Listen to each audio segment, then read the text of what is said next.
Welcome to The Last Breakfast. Please enjoy the video. You start by confirming your device supports the exact dual SIM configuration it offers. This matters because operation differs between eSIM and two physical SIMs. Once done, backup contacts and key settings so you can restore quickly if something goes wrong.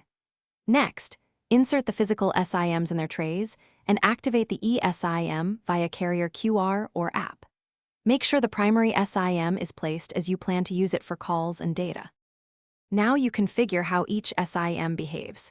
Go into Settings and open the SIM or Mobile Network section.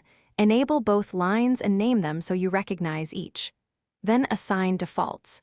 Choose which SIM handles calls, SMS, and mobile data, and enable automatic data switching if you want seamless fallback. Next, set the network mode for each SIM.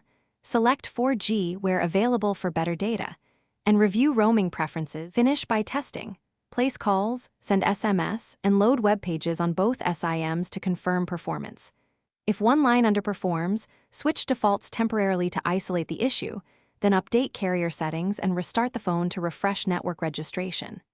Make sure APN values match carrier specs for data.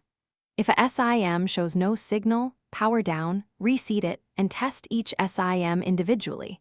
If problems persist, contact your carrier with IMEI and SIM details so they can provision or troubleshoot the line.